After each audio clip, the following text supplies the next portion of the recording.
hearing a lot about how social media, despite making it more accessible to meet people or reach people, that it's made it more isolated. It's just had the opposite effect in reality, despite what it might look like on the surface. The fact that you now can reach more people doesn't necessarily mean you're connecting with them. So do you think that you feel like a bit even bigger failure if you don't connect with people on? Well, I don't know if you watch a lot of YouTube, but there's videos and they'll tell you how the statistics are about, there's more men, not connecting with women than ever before. And it's like 10% of men are succeeding online. Coming up on this week's episode of the Ask Women podcast, the How to Get the Girl podcast, the What Women Want podcast. We're unsure of what our name is, and we'll keep doing this for like the next 10 years probably.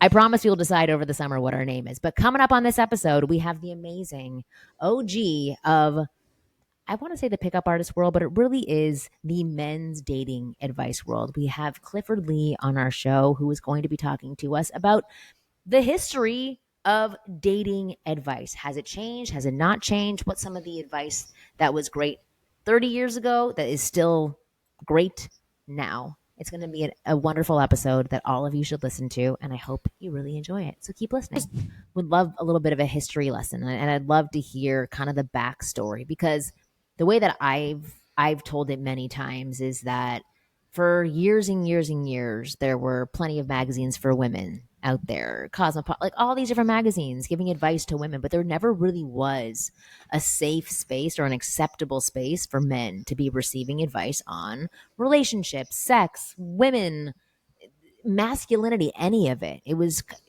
kind of an underground world before, because it wasn't cool or masculine to be asking these questions, to be needing help in this space. So I'd love to kind of hear the history of the advice space for men in the dating world from your perspective, since again you were one of the OGs. So welcome to our show, and I'd love to hear a little history from you. Sure. It's interesting that I guess it's funny because when I started off, I was one of the young guys, and now I'm one of the old guys. So it's I know, that's how I feel too. It's one of those things you just got to get used to.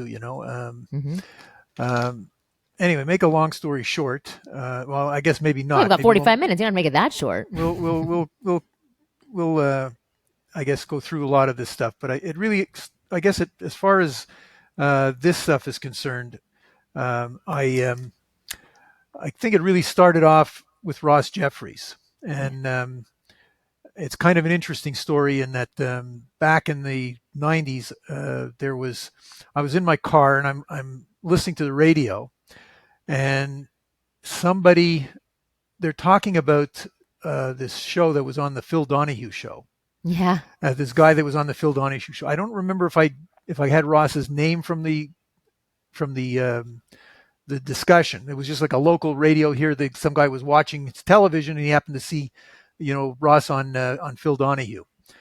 Anyway, I heard about that and I was pretty fascinated still at that point, trying to learn more about dating and women and this type of thing for myself. And that was the main motivation of all of this stuff. And I actually picked up the phone and I called the Phil Donahue show in New York, and they gave me Ross's phone number. No. Yeah. So I called him up and I ordered his book, which I still have it. It's the original version, which Fast is like Seduction, right? No. His book was called How to Get the Women You Desire into Bed. Okay. That was the very first book and what was interesting about that book is it's the first one that had, and I don't really remember offhand, but it was the first one that had sort of non-mainstream type ideas in there. Okay, like the kind of advice you get from Oprah and Dr. Phil. This is the type of stuff that I sort of stay away from personally. And this was the first time, I'd seen this type of advice in there. There was a lot of interesting things in his book. His book, the one I have is a kind of a mimeograph version, which is glued together on the side. I mean, it's a classic. I mean, I don't know if it's worth anything, but it's definitely not the version that's out there today. You see like a slick version with a photo on the picture on the cover and all this type of stuff. I have just a thing that was really put together probably in his basement. Yeah. So anyway, make a long story short, I again was so interested in this stuff. I flew down to LA and I met with him. And we hung out together a little bit and got to know him a little bit. He was quite a rough character back in those days. He was Yeah. living an apartment with I think several other guys, and he had a You very have his crude weird carpets at that point. he had a lot of very crude sense of humor. Yeah. It was a whole experience. Okay, but Yeah. I stayed in touch with him for several years, or for a couple of years, I think, at that point, and then after that, what happened was I met a girl and I got into a relationship for a while, and I lost touch.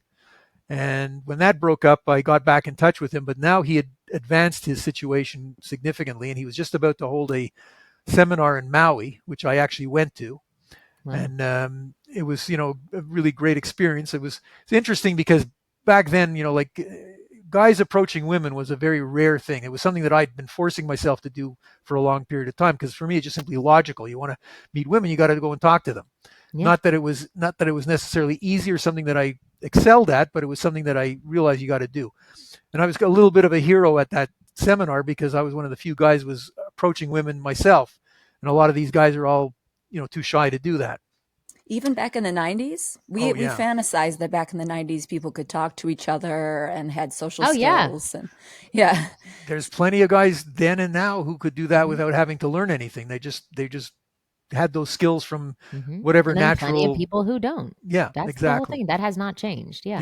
Yeah, it's not no real difference. Back then, who's going to a Ross Jeffries seminar in Maui if they're got all the skills in the world? They don't Right. really need to go to this thing. So Right. anyway, this was a week long seminar there. It was a great experience, and uh, anyway, from there, after once you've sort of joined Ross's stuff, you were given access to his list service, which was a little bit different. I don't think you see that anymore. But basically, what happens is you send an email into an address, and it bounces it out to everybody. So instead of sort of somebody accumulating all the comments and then sending them out as a newsletter or something or other, this was a unique sort of thing. Anyway, I started contributing a little bit to it, and I had a couple of little techniques of my own, little ideas, and I put them in, and I got kind of slapped on the wrist because seduction in general is off topic for the speed seduction list service, meaning that if you're not talking about a sort of a tactic from speed seduction, you're really not, you shouldn't be using that. That's not for what it's for. So I said, okay, I'll start my own list. And that was really the way that I started my own thing, which I basically sent out an email to a number of people. And I didn't think it was going to go anywhere, but I got so much response that I used the responses to make more content, Yeah. and that's how it sort of snowballed, and that's how it happened, and sort of Yeah. Well, from so there. back then, can I ask, like, Sure. what were the struggles? What were the biggest challenges for most men back then that you were It was seeing? well, let's put it this way, it was a little different with Ross's stuff because Ross is kind of the adaptation of NLP Yeah. to seduction. So you would learn things about there were like patterns to learn, which would be like you sit down with a girl and you start talking, and you could talk for for hours if you remembered enough patterns. And the thing is, you'd have guys at these seminars who could recite off to you patterns for hours, but had never actually said one to a girl. Right.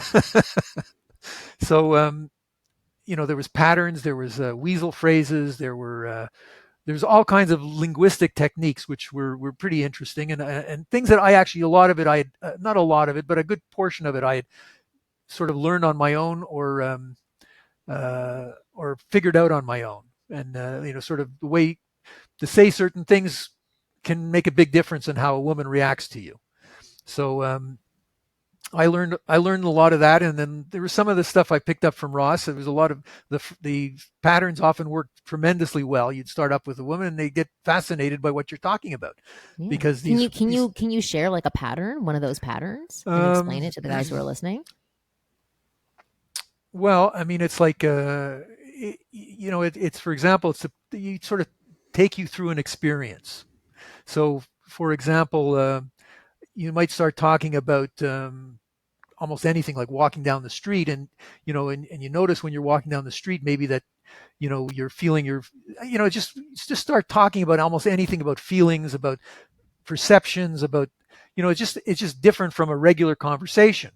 So it's a And way to expand your conversation so that there's some emotional anchoring in it, yes, I right? mean, That's what it sounds yeah, like I to mean, me. one of the things, one of the, I guess, principles is that women respond to how you make them feel, Yeah. and that was a kind of a main principle of what these patterns were for, is to try and Evoke a feeling. walk you through a feeling, walk you through an Yeah. experience, and there was a lot of variations of it. It was quite a thing. I mean, there's many patterns that Ross had come up with, and I had some very interesting experiences. I've actually attended probably 10 or 11 of Ross's seminars over the years, Wow. and uh, when I would go down to LA, I would sort of hang out with him a little bit.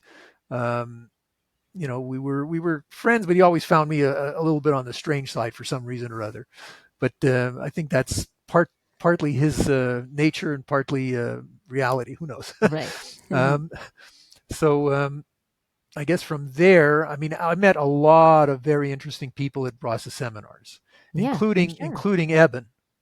And Eben was Evan Pagan, started, who is yeah, David D'Angelo. right, Yeah. who started contributing to my newsletter quite a bit. And one of the claims of fame of my newsletter was that at one point he wrote a very long post on my newsletter. He used to post under the name Sisonip, which is hypnosis backwards. And he posted this long post, which was kind of like giving his way of giving back, and it was just so popular that he turned that into the Double Your Dating ebook, Yeah. and that's how he launched his business. Was basically through his contribution that was done on my list, and we were friends for quite a long time, and when he sort of moved into the internet marketing business, we kind of lost touch. And I think he's completely shut down W Dating at this point, from what I understand. Um, but I met a lot of very interesting people at the Ross's seminars, and then I was going to David D'Angelo seminars. So I did a lot of traveling back in those days to come out to LA a lot to visit all these things. Yeah. Um, Well, I and was gonna ask you, and I love all of this. So it is like you were in the beginning space for all of these people to yes, where they got together to share information about how to date women, how to seduce women, how to get women. right. What do you see are the biggest challenges then and now, and are there major differences between then and now for men and the challenges that they have? Like, is there this huge difference? Well, there's one thing I think is going to remain the same, and you'll even hear Mystery say that he still feels a little twinge when he goes up to some stranger. Like I don't know if he does now, because I heard that years ago, but he was certainly experienced enough at that point that you'd expect him to have completely removed that sort of feeling from his thing. But basically, it's like going up to a complete stranger and exposing your interest in them has been very frightening for a lot of guys. And I think women don't necessarily see that. I think a lot of women think that how can a man be afraid to go talk to a woman? They find it Yeah, almost hilarious, yeah. and ridiculous. It doesn't compute. It Yeah, doesn't because you're compute just like, oh, with you're you supposed guys. to do this. This is your job. Exactly. Yeah, So but meanwhile, if they had to do it themselves, they'd probably be find it a little bit challenging. yeah. Maybe not, because they have this attitude from the beginning that No, they would. They it's even normal. have it on Bumble. They got Bumble to reverse their rules because women just wouldn't even make the first move in a space where they were supposed to make the first move. So Right. I think they still are very intimidated by it, for sure. Well, uh, that's the I guess in terms of what how the challenge has changed. Um, I think that people are brought up differently. Some people are brought up having uh, uh, getting social skills from their father, something like that. Like I've known Yeah, a couple of guys actually in the community, or I met through the community. Their children are monsters. When it comes to women, they've got like insane skills, and this was naturally Mm-hmm. convey to them in their upbringing. I unfortunately did not have that from my parents or from my father, although given the sort of looking at my father's brothers and others in his family, I kind of got the best of them. I could have been a lot worse. So, and I forced myself to approach women a lot. In those years, I was constantly. This was my main interest and passion, was Yeah. to improve my skills with women, and I also had this thing that I wanted to help guys to do this as well, and that's how I got into this. Yeah. And even through your own journey, would you say that it improved things for you? Like, because you were a collector of all of the information. Yeah. So did you achieve what you wanted to? I wouldn't say that I've ever become the master of women that some of these guys appear to be, but I've certainly had a lot of success over the years. Okay. I've had a lot of girlfriends. I've had serious relationships. Um, I've lived with a couple of women. So I've been through quite a bit, and I think I have a good degree of experience at this point. Uh, is it perfect? No, but maybe it never gets perfect. Right. Tell us what you think is tried and true that worked back then and works now, and what Well, worked the, best for the you. the biggest thing is that you've really got to talk to women. You're not going to get anywhere without experience. Right. And today, actually, if I want to tell you where I think uh, a good direction is right now, I believe that a good direction is basically meeting women through friends and through the more I guess it's a more of a mainstream sort of idea, because uh, there's a guy who points out that if you talk to women and ask them where did they meet their last five boyfriends, and they'll say through this friend, through that friend, through that friend, almost none of them are ever going to tell you they met through cold approach. Right. It just does not happen very often. Like they might have dated a guy that they met off cold approach or something or other, but very few of them actually have a boyfriend that they met from a cold approach. So you know, uh, I think that the idea of meeting through social circles and through introductions is probably a lot more practical today, because I think there's a lot of fear of approaching women in the street, and I've Yeah. certainly done my share of it in the street, in restaurants and bars. Um, I remember one of the very first time I went up to a woman in a nightclub. I was just completely shocked that she wasn't interested just because I'm such a nice guy. I says, like I didn't. It was like one of the first times I ever did this, and Yeah. I just couldn't digest why wouldn't she be interested? I And like and that. and that was and that was like a sort of a rude awakening that it just doesn't happen so easily. Yeah. Well, let me ask you. What are the differences now? Because you sound like you are still dating. So you've dated in All the years, yeah. all the years, right? Um, So what is today, what is different? Is it harder? Is it easier now? Because all I'm saying is like any people have been asking me, it's like it's what's the difference? Like what's the difference of the dating space for men in 2025? Or it's harder now. Isn't that true? Would you say that there are major differences and that it is harder to date now, or do you think that? Do you see that for yourself even? well, I'm hearing a lot about how social media, despite making it more accessible to meet people or reach people, that it's made it more isolated. It's just had the opposite effect in reality, despite what it might look like on the surface.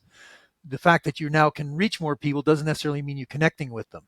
Right. Um, So do you think that you feel like a bit even bigger failure if you don't connect with people on? well, you see I don't know if you watch a lot of YouTube, but there's videos and they'll tell you how the statistics are about there's more men Yeah. not connecting with women than ever before, and Right. It's like 10% of men are succeeding online.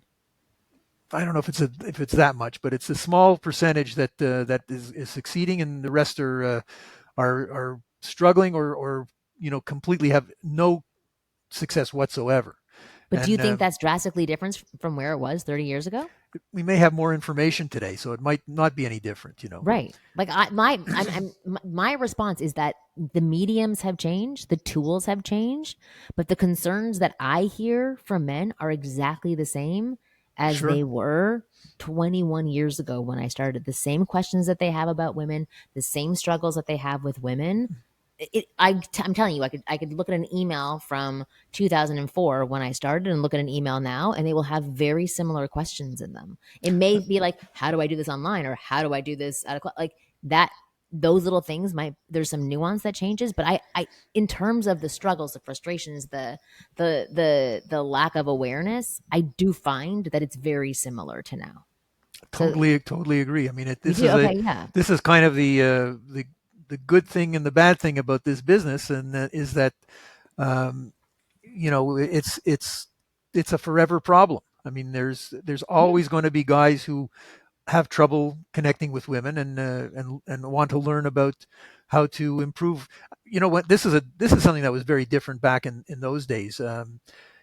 I think that that's one of the things that the outing of the seduction community has improved in the world, is that and I remember when in the days when I was starting off, and for some time after that, it was considered for most people that it was strange and weird, Oh yeah. and you know, like how can you want to learn about going out with women, like what's wrong with you, you've got obviously you're deficient. Mm-hmm. And you know, today I think that that's not the same atmosphere. I think there's more of I agree with you. There's a more of more an of a acceptance. acceptance of it, exactly. Yeah. uh, Yeah. Well, Which I'll I say well, I just agree with. It's more mainstream. Sorry, when Kristen. I went Marni in, I don't know what year it was, 2012 or something like that. I don't know. I think earlier, 2008 or something. I had never heard of dating coaches. I didn't know that that existed. And I remember hearing you were a dating coach, and I went, what? Like either Yeah. you know how to date or you don't. Like Yeah. what is she, what?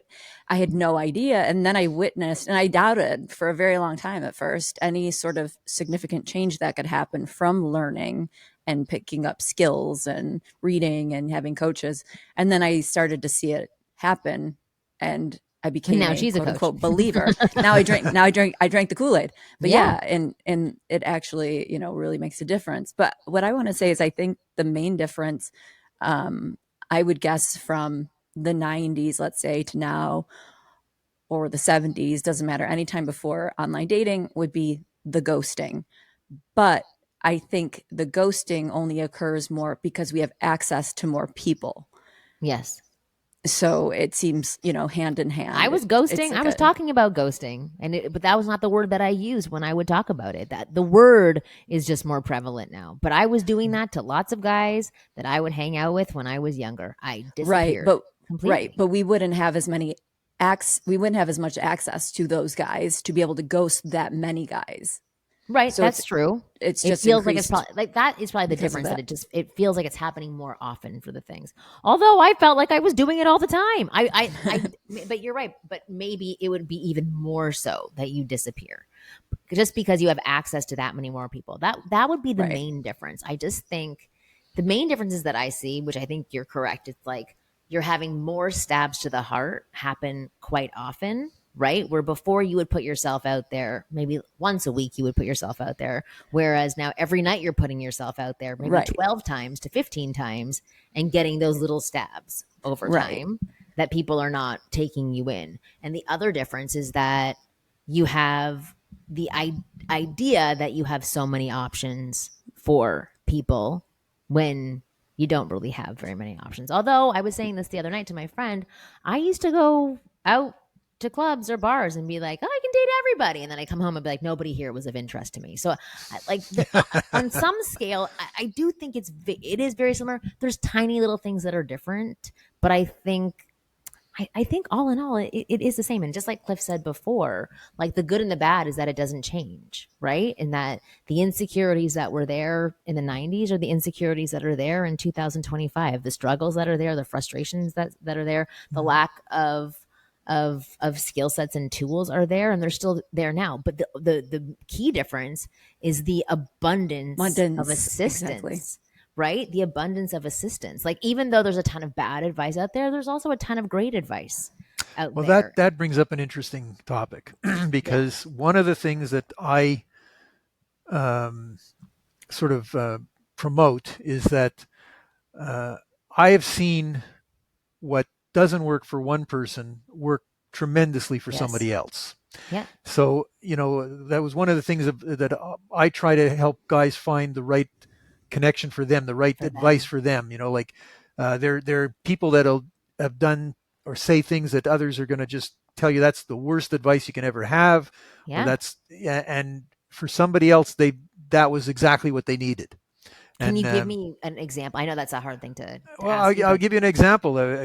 Maybe a bad example, but there was a guy that I knew who did very very well by begging.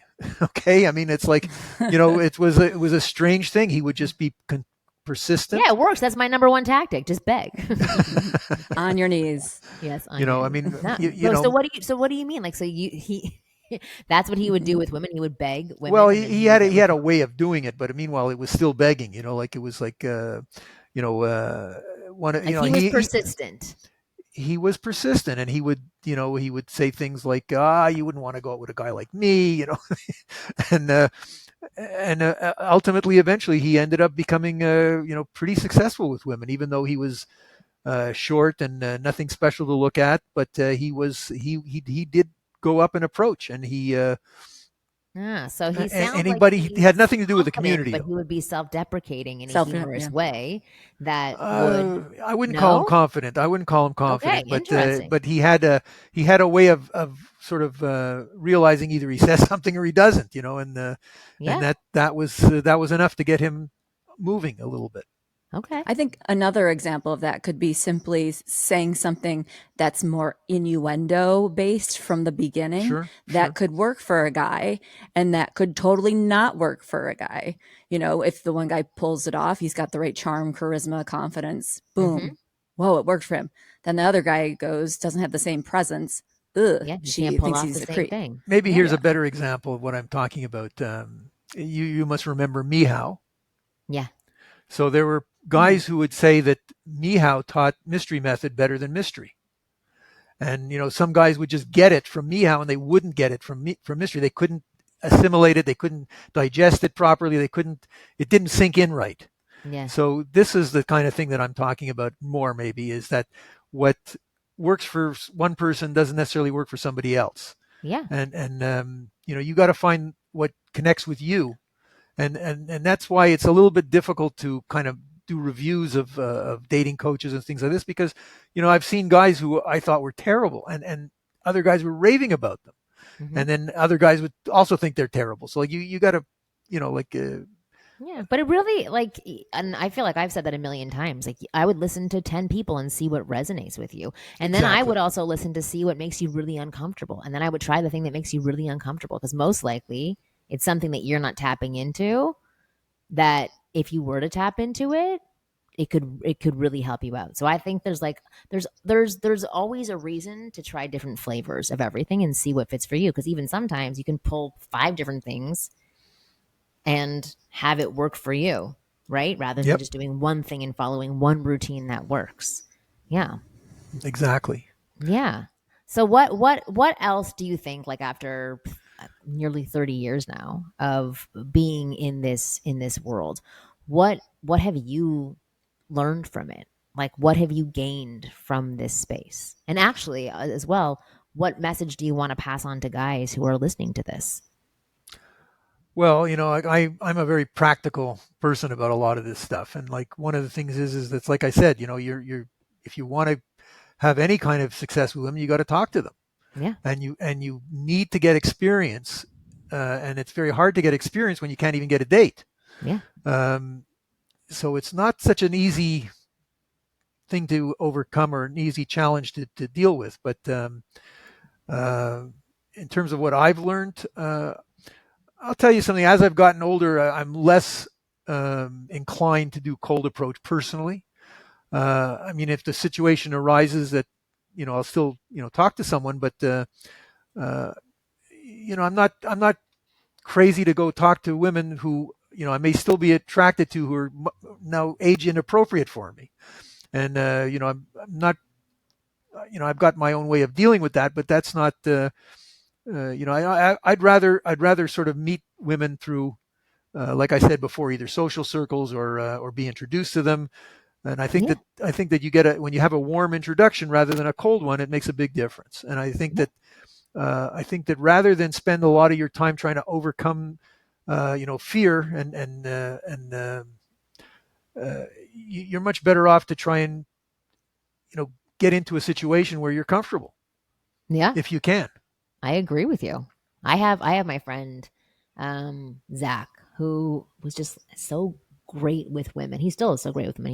He's married, but he's still great with women. But Mm-hmm. his whole thing was he likes to be comfortable. He doesn't like to be he's anxious. So he would choose to do everything that made him comfortable at all times. So he had three places where he took dates. It was the same three places, and he would always establish rapport with people at those places. He knew the menu so that he wasn't uncomfortable about what he could not eat or what he could eat, and he didn't want to fumble over the menu. He wanted to focus on the girl. He always wanted to be as comfortable as possible. So he would go to places before he'd get to know the people that were there so that when he walked in, he was welcomed by them, right? And that put him at ease for a date. Then he knew exactly where he wanted to sit. He knew what lighting was best. He knew what time was best for that location.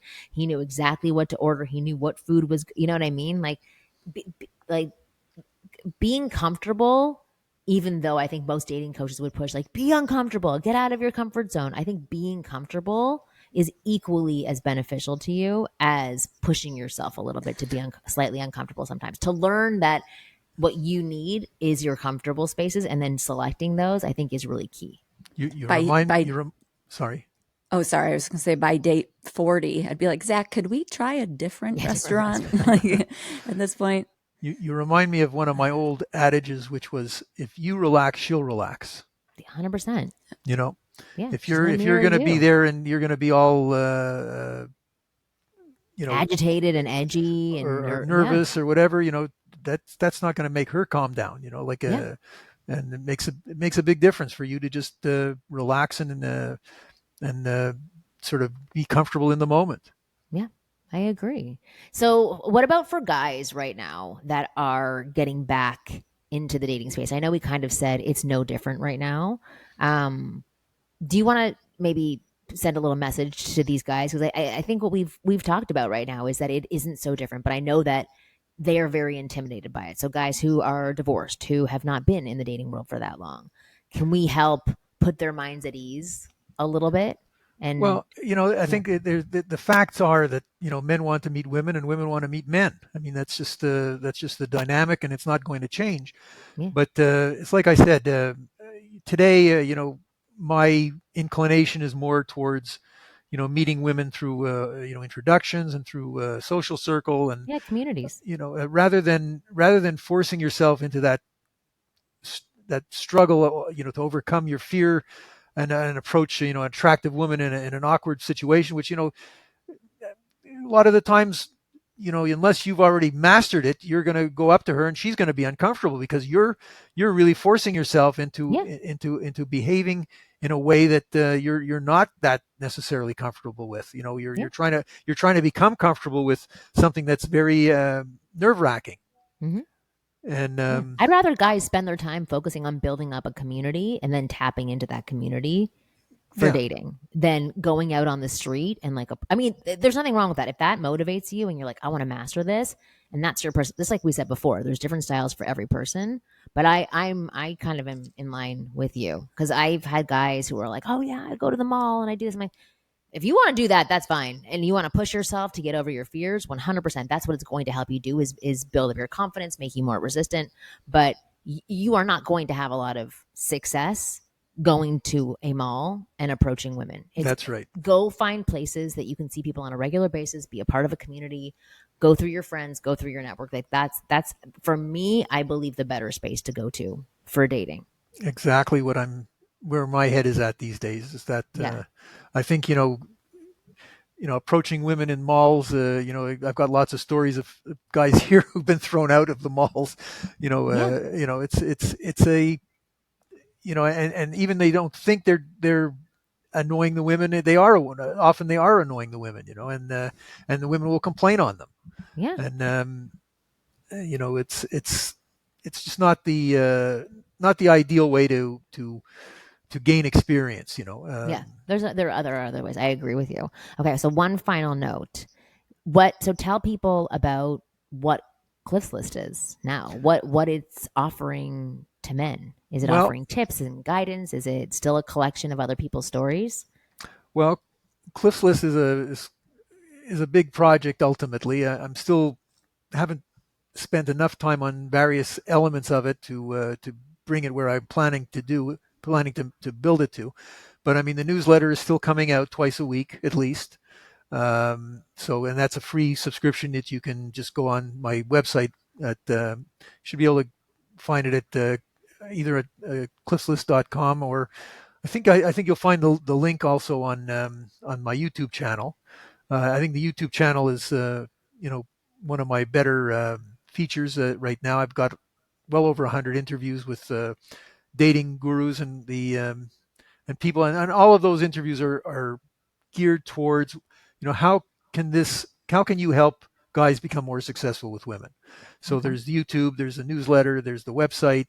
We're starting a coaching program ourselves here. I have a coach that I'm working with that we're just about to launch about that, and that should be that actually there's a new website called cliffslistcoach.com that you can go and check out and see what's going on with that. We're just about to launch that one, Okay. and I'm trying to think what else there is, but basically every sort of vertical in this kind of online space, we're doing something there.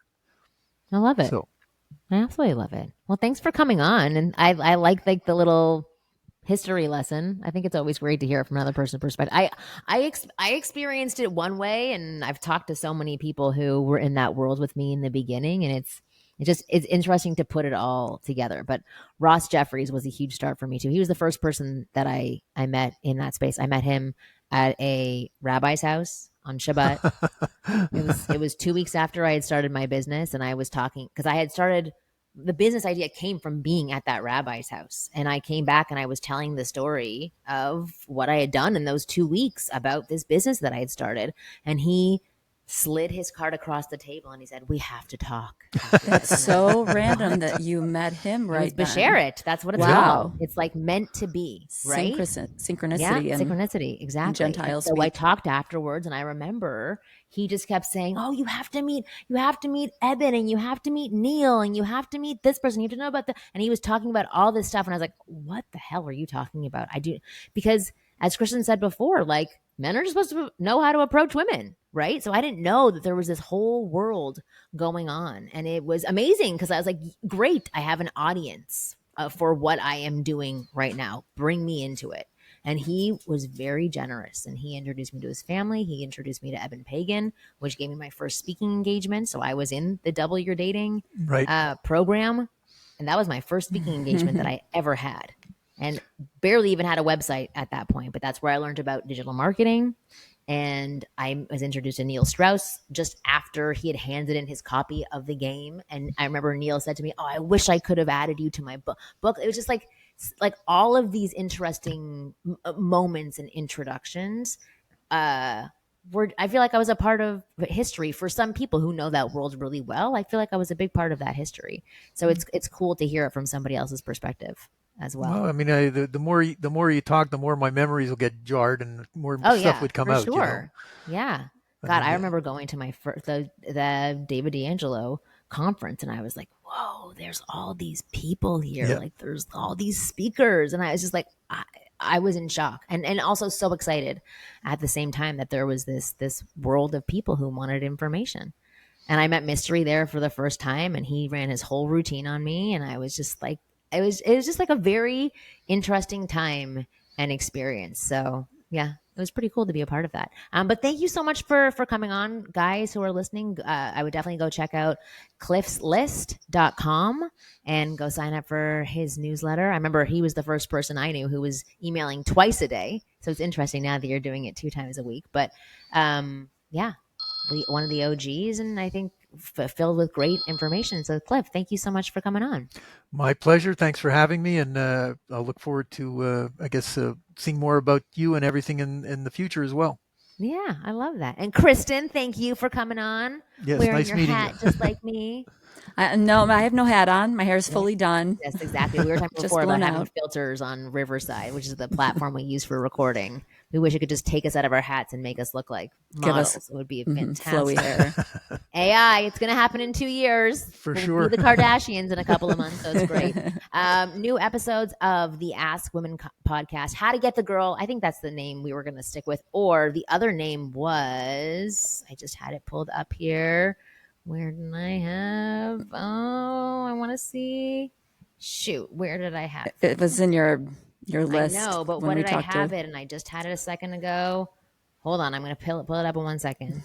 Hold on. Where is this? It's Top performing. I want totally to tell you worth what the it is. big It's Make reveal. Her Want You. That Make was the Her other Want name that You. we had. Make Yeah. Her Want You, or How to Get the Girl. We're still trying to figure out what we should do. So if anybody has an opinion, please send it to us. But for right now, we are Ask Women. How to Get the Girl, Make Her Want You, everything and all. New episodes of our shows come out on Tuesdays. Please go and subscribe to our show. Don't download individual episodes, because that time that you could be, spending or having free, that you use downloading individual episodes, you could be reading Cliff's amazing newsletters and getting unbelievable information. All right. We'll see you guys next week. You're awesome. Bye, guys. Thank you.